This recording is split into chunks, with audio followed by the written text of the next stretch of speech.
आदि इन पाप कर्मों से छूट जाता है। तो कहा ज्ञान कैसे होगा? कहा ज्ञान गुरु से होगा। अब ये सबसे बड़ी बात है, गुरु किसे कहते हैं? लोग बड़ा कहते हैं गुरु जी किसे बनाएं, गुरु कौन होता है, कैसे पहचान करें? देखिए, गुरु को पहचानना बड़ा मुश्किल है, बड़ा मुश्किल। गुरु की कोई एक वो नहीं है कि वो हो कि पूरी बुकलेट हो कि भैया ये चीजें। कभी आप उनमें विरोधपन भी देख सकते हैं। कोई बहुत बड़ा संत है लेकिन वो उस तरह का नहीं है जिस तरह से बुकलेट लिखी है, लेकिन वो संत है। तो बहुत सारी चीजें, लेकिन आइडिया बताया है कि कैसा संत होना चाहिए।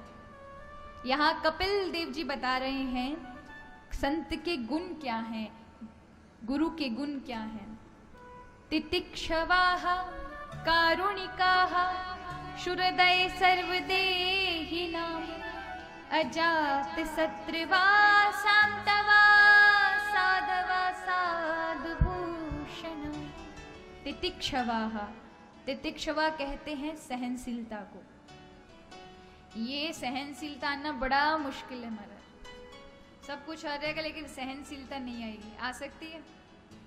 सहनशीलता आ जाए तो बहुत बड़ा गुण। मानो भगवान ने आपको सबसे बड़ा अपना गुण दे दिया, सहनशीलता। यहाँ तो अगर किसी ने कुछ कह दिया, अगर किसी ने वाणी का प्रयोग किया हुआ ना, तो हम डंडा रिटर्न में वापस करते हैं, इसका सिर फोड़ कर आएंगे, इसने हमारे कह कैसे दिया ये। बिल्कुल सहनशीलता नहीं। अरे बाकी बात छोड़ो, अगर बेटा की शादी में हमने 4 लड्डू पहुंचाए हैं अपने पड़ोसी को और बाकी शादी में और माने हमें ना पूछो तो महाराज फिर तो सुनाने और पहुंच जाएंगे। खासकर माताओं में बहुत रहता है ये। मैया बड़े ये जो लेन देन का व्यवहार इनमें बड़ी तेज होती हैं कि नहीं होती? 40 साल पहले अगर किसी में व्यवहार दिया होगा तो 50 साल बाद भी याद रहेगा इन्हें किसको क्या दिया, किसको क्या नहीं दिया। एक बार को भाई लोग भूल जाएंगे। ये अच्छा गुण है, इसको ऐसा खराब मत समझिएगा। ये याददाश्त बहुत कम लोगों को होती है।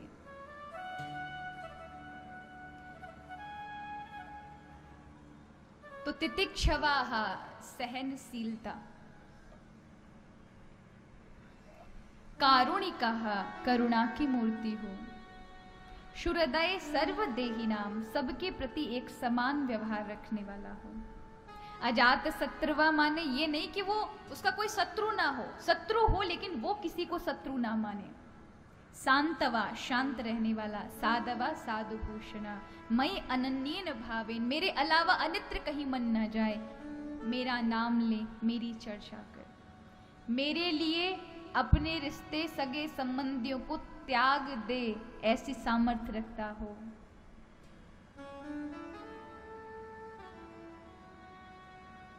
ऐसा। अच्छा, एक आइडिया बताया है शास्त्रों ने कि गुरु कैसा होना चाहिए। देखो, ये कोई पक्का नहीं है कि ऐसे कई बार ऐसी चीजें, आजकल तो वेश भी साधु जैसे दिखे लेकिन अंदर से आप थोड़ा ना जानते हैं कि कैसे हैं। क्यों आप भटक जाते हैं? क्योंकि हम प्रतिष्ठा के ऊपर गुरुओं को चुनते हैं ना, कभी अपने अनुभव से नहीं चुनते। याद रखिएगा, अपना खुद का अनुभव यदि गुरु के प्रति और भगवान के प्रति लगा होगा तो आप गलतियां नहीं करेंगे। लेकिन आपने दूसरों के अनुभव से या फिर प्रभाव से आकर किसी को बनाया है, किसी को से गुरु दीक्षा आदि ली है, तो फिर वहां हम फंसते हैं। याद रखिए, पहले तो संतों की, गुरुओं की वाणी बड़ी दिव्य होती है। जिस बात को आप 100 बार सुन लो फिर भी कोई फर्क ना पड़े, जिस बात को आपने 1000 दफा अपने जीवन में सुनी हो उससे कोई फर्क ना पड़ा हो, लेकिन अगर ऐसे किसी दिव्य संत सदगुरु से सुन ले तो वो एकदम जाके चोट करती है। ऐसी चोट करेगी कि आपके जीवन को बदल देगी। पहले तो उनकी दिव्य वाणी होती है। दूसरा क्या होता है? दूसरा उनके अंदर खींचने का प्रभाव होता है। जब आप जाते हैं कहीं, किसी भी संत के पास जाएं, जहां कथा हो, सत्संग हो, वहां बैठ जाएं, बैठकर कथा श्रवण करें। अगर आपके जीवन में उस उनकी वाणी को सुनते हुए आपके जीवन में परिवर्तन है। ये नहीं कि धन दौलत बढ़ गई हो, आपको भगवान से प्रेम होने लगे, संसार से वैराग्य होने लगे, शरणागति के लक्षण अपने आप जागने लग जाएं। करते रहिए, ऐसा नहीं एक दो बारी, करते रहें। कई संत, जितने भी संत हो, जैसे जैसे संत हो, उनके समीप, उनके प्रवचनों में, उनके सत्संग में बैठें, आपका खुद का अनुभव बताएगा। जब आप किसी ऐसे संत की वाणी आपको बिल्कुल जाकर हृदय पर चोट करती है कि आपके जीवन को बिल्कुल परिवर्तित कर दिया, आप बड़े संसार में खोए हुए इंसान थे, लेकिन उनकी वाणी को सुनकर आपका जीवन परिवर्तन हो गया, समझ लीजिए वही भगवान ने आपके लिए चुने हैं और उसी के साथ आपका संबंध है। पर हम अपने अनुभव से कभी नहीं बनाते, और अपना अनुभव हमें झूठा नहीं बता सकता, हमें अंधकार में नहीं डाल सकता। याद रखिए, कभी कभी एक गुरु से सारे शिष्यों को ही एक जैसा फल नहीं मिलता, ये भी है। ये मत सोच लेना कि ये गुरुजी को, ये शिष्य, ये भी उन्हीं गुरुजी का शिष्य, ये तो मालामाल है, ये इसको तो सब कुछ है। हम तो बाहरी दृष्टि से देखते हैं ना, लेकिन अंदर की जो आध्यात्मिक, क्योंकि गुरु को बाहर के माल ताल से मतलब नहीं है, वो धन तो हम लोगों की नजरों में ज्यादा काबिलियत वाला है, लेकिन गुरु की नजर में तो भगवान का भजन और भगवान में आपकी कितना जुड़ाव है, वो बहुत महत्वपूर्ण है। तो हम सोचते हैं ये वही हमारे गुरुजी का चेला, हम पर कोई फर्क ही नहीं पड़ रहा, इस पर ज्यादा पड़ रहा है। तो याद रखें, इसका भी है कि जैसे चुंबक जो होती है ना, वो लोहे को खींचने के सामर्थ्य है, अपनी ओर आकर्षण कर लेती है लोहे को, लेकिन लोहे में जितनी मिलावट होगी ना, उतना वो कम पकड़ करेगी। एक सुई है, सुई के अंदर अगर 75% लोहा है और 25% मिलावट है, तो उसे खींचेगी, लेकिन थोड़ा जितना प्योर लोहे को खींचते उससे कम। लेकिन 50% लोहा 50% मिलावटी, तो उसे थोड़ा और धीमे। और किसी में 75% मिलावटी और 25% लोहा, तो वो बस हिलेंगे। और जिसमें पूरी मिलावटी है, आप छुपा भी देना ना तो नहीं पकड़ आने वाली। उसी प्रकार जिनके मन शुद्ध हैं, जिनका अंतःकरण शुद्ध है, वो अपने गुरु के समीप जाते ही उनका मन उनके और अपने आप खिंच जाएगा और वो चल पड़ेंगे उस राह पर। और जो मिलावटीपन है, अभी अंतःकरण शुद्ध नहीं है, तो क्या होगा, कुछ देर चल दिए फिर बैठ गए, फिर साधना रुक गई, फिर चल दिए फिर रुक गए। और कई तो ऐसे पूरे मिलावटी वाले महाराज कि गुरुजी के पास जाएंगे, 10 गालियां देकर वापस आ जाएंगे, किसी काम के गुरुजी नहीं।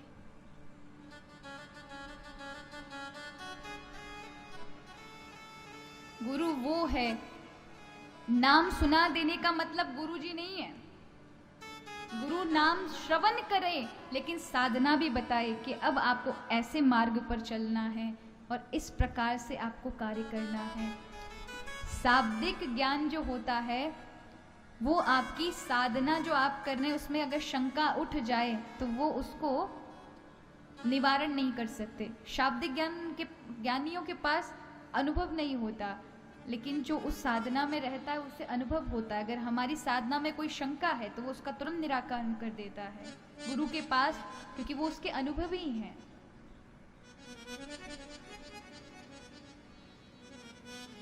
इसलिए हम गुरु बनाएं तो प्रभाव में ना बनाएं। किस में बनाएं? अपने खुद के अनुभव से बनाएं। और जब तक ना बन रहे हो, वैसा कोई संत ना मिल रहा हो, तो इन शास्त्रों को अपना गुरु मानकर चलें, या भगवान कृष्ण को अपने इष्ट को अपना गुरु मान लें। कि प्रभु आप ही ऐसे किसी ऐसे संत को जो हमारे लिए बने हैं या मुझे मेरे मार्ग को बढ़ा सकते हैं, आप उनसे अपने आप मुझे मिला दीजिएगा। वो कोई ना कोई ऐसी विधि रच देंगे कि अपने आप पहुंच जाएंगे। अब ये नहीं गुरुजी होते कि भाई केवल दक्षिणा से मतलब है और मतलब नहीं, चेला का कुछ जाए, हमें साधना देने से मतलब नहीं। एक बार एक चेला एक गुरुजी के पास गया दीक्षा लेने के लिए।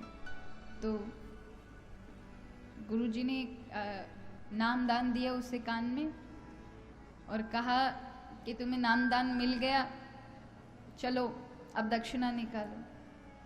तो वो बोलता है, गुरुजी पर मुझे क्या करना है, नामदान आपने मुझे क्या दिया, मुझे खुद समझ नहीं आया। बोला, मैंने वो नाम दिया है कि जब तू मरेगा तब गोलोक के दरवाजे पे मैं तुझे मिलूंगा और तुझे तुरंत गोलोक में एंट्री मिल जाएगी, तुरंत तुझे अंदर भगवान के यहाँ प्रवेश मिलेगा। उसने कहा, अच्छा पर गुरुजी यहाँ का तो कुछ मार्ग बताओ कि जिस पे चलकर मैं गोलोक तक पहुंचूं। बोले, नाम दे दिया ना तुझे। उसने कहा, अब चलो दक्षिणा निकालो। चेला कहता है, गुरुजी तो समझ लीजिए मैंने आपको ये पूरा शहर दे दिया दक्षिणा में। मैंने कहा, कैसी बात कर रहा है, पागल बना रहा है मुझे। बोले, गुरुजी तो आप भी तो मुझे पागल बना रहे हैं। बोले, कैसा पागल बना रहे? बोले, आप मुझे गोलोक दे रहे हैं। तो बोले, वो तो मैं दे ही रहा हूं, पर तू मुझे ये शहर क्यों दे रहा है, क्या ये तेरे बाप का है? तो उन्होंने कहा, तो क्या गोलोक आपके बाप का है जो आप मुझे दे रहे हैं? पहले यहाँ का मार्ग तो बताएं, यहाँ के साधना का कोई मार्ग बताया नहीं, किस प्रकार आगे बढ़ूं, क्या करूं, ऐसा क्या प्राप्ति आप मुझे बताएं जिससे प्रभु तक पहुंचा जाए, मेरा मन भी निर्मल हो, मेरे आने वाले जो समस्याएं हैं उनका भी निराकरण हो। तो केवल नाम, अब कई शिष्य ऐसे होते हैं ना, नाम लेने के बाद गुरु से कोई मतलब नहीं, बस जाना ही नहीं है। लेकिन आप याद रखिए, जब तक आप अपने गुरु से जुड़े हैं, कभी भी आपकी साधना में कोई समस्या आ रही है, उस शंका का समाधान करके पूछते हैं कि आगे किस प्रकार भजन करें, कैसे आगे बढ़े, तब तक आप भगवत मार्ग में लग पाएंगे, आप संतुष्ट रहेंगे, आप शांति में रहेंगे और आपका भजन भी बनेगा। लेकिन आप जब छूट जाते हैं तो फिर कभी कब आपको ठाकुर जी याद आ गए, वो क्रियाक्रम तो चलते हैं पर मानसिक चिंतन नहीं चलता, जिसका चलना बहुत ज्यादा जरूरी है। हमारे ये शरीर की क्रियाएं चल रही हैं, लेकिन अगर मन नहीं चलेगा, मन को सामर्थ्य गुरु संतों के द्वारा मिलती है कि वो विचलित जो भागता है वो नहीं भागेगा। बड़े आनंद के साथ आप अपने इन कार्यों को भी करेंगे और भगवत कार्यों को भी करेंगे। तो यहाँ अपनी माँ को माध्यम बनाकर आज